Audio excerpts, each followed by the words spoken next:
Equals December 1939. The Western Front stretched from the North Sea to the Swiss border. But unlike 1914, there was no chaos of battle. Instead, there was a waiting silence, cold, heavy, and filled with dread.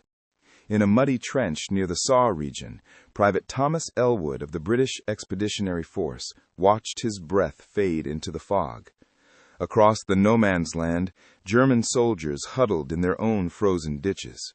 The guns were quiet, but the war had already begun to consume souls. Ellwood scribbled in his pocket diary, noting the eerie stillness and the distant sound of carols from the German side. He wondered if the ghost of the 1914 truce might dare return, or if that fragile spark of goodwill had perished with the last war's dead. A week before Christmas, parcels arrived at the front, battered tins of pudding, wool socks, and handwritten letters carrying warmth across a continent at war. Ellwood sat beneath a flickering lantern, reading his sister's cheerful words, her belief that the war would be quick, tidy, and done by summer. Around him, men murmured about home bacon, about the church bells of Kent, or the smell of coal fires. The German line across the valley was faintly visible, their campfires like distant stars. Ellwood thought of them not as enemies, but as men craving the same peace. He folded his letter, placed it next to his heart, and stared into the still night, where rifle bolts clicked and nerves trembled more from memory than from threat. Word spread like a whispered legend, some officers recalling the Christmas Truce of the last war, when men had climbed from trenches to shake hands, sing, and play football. In Ellwood's unit, older veterans dismissed it as fantasy, a relic from an era before gas, tanks, and total war. Yet among the younger soldiers, a strange hope grew. On the German side, Feldwebel Karl Brenner recalled his father's faded photograph, British and German troops together in no man's land, smiling amid devastation. Now, in this second great conflict, he wondered if men had changed so much that such mercy was no longer possible. Both sides watched one another in silence, hearts teetering between fear and longing for a miracle that seemed too fragile for the age of blitzkrieg. On December 22nd, a shell whined across the valley, slamming into the frozen mud. Both sides hit the ground, the illusion of peace shattered in a roar of earth and metal. For the next 2 days, sporadic exchanges reminded them that this was still war. Ellwood pressed himself into the trench wall, his ears ringing. When the fire ceased, the stars returned, cold and uncaring over the scarred earth. A German voice shouted somewhere in the darkness, a cry not of hatred, but warning. The front lines settled once more into uneasy quiet. Ellwood tightened his scarf against the frost and whispered to the man beside him, "Maybe the world's too broken for miracles." The sergeant only grunted, staring into the black horizon where the war slept lightly. Snow began falling on Christmas Eve, soft and relentless, covering the wreckage of the land in fragile white silence. Ellwood's platoon shared the last of their tea, a dented harmonica carrying a tune that sounded almost sacred. Across no man's land, faint singing arose, German voices harmonizing with slow and solemn beauty. Recognizing the melody, Ellwood joined softly, his voice trembling. One by one, others followed. The barrier of language and hate seemed to fade into the night with the drifting snowflakes. When the last notes vanished, there was no applause, only the sound of wind and breath.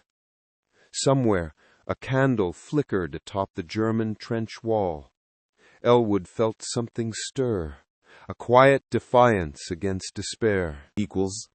At dawn, on December 25th, Ellwood peered over the parapet and saw a figure, the unmistakable outline of a German soldier standing unarmed, holding a small evergreen twig.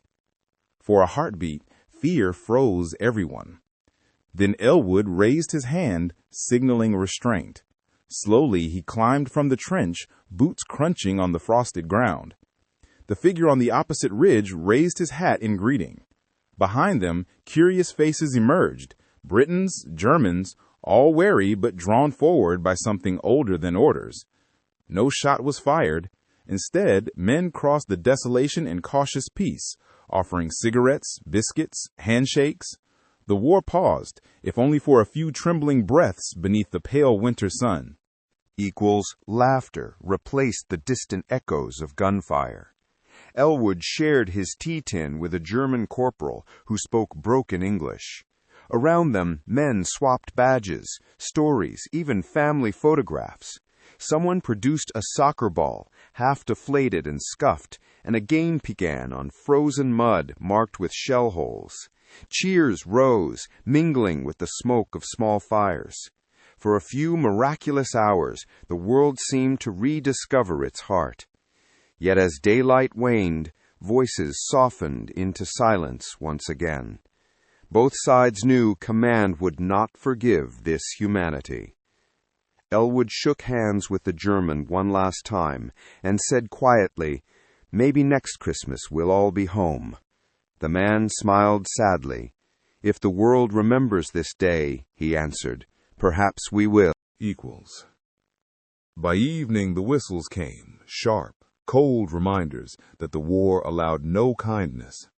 Officers barked commands, soldiers were herded back to their lines. "No fraternization with the enemy," the orders read. Ellwood felt the words like a blade against the fragile warmth in his chest. Through the mist, he saw the German soldier wave once more before vanishing into shadow. The night swallowed everything again, leaving behind only footprints and thawing puddles where joy had briefly lived. Within hours, artillery rumbled once more across the front. Ellwood turned his face away, unwilling to watch as the sky burned again. That day's peace, he realized, had no place in the machinery of total war. That night, Ellwood couldn't sleep. The wind moaned through the wire, carrying faint echoes of laughter from the day. He opened his diary and wrote, "For a few hours we were just men again." His hand trembled as he closed the book. The war would go on.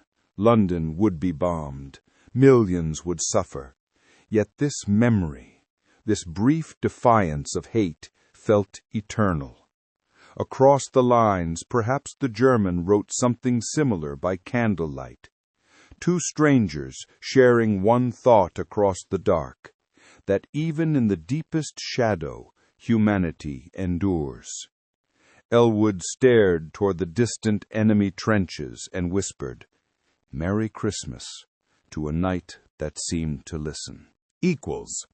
Decades later, long after the final guns had stilled, the story of that quiet Christmas lingered in veterans' tales and faded letters. Historians would note that no official truce occurred in 1939, like in 1914. Yet soldiers on both sides remembered small, unsanctioned moments of grace, the songs, the handshakes, the humanity.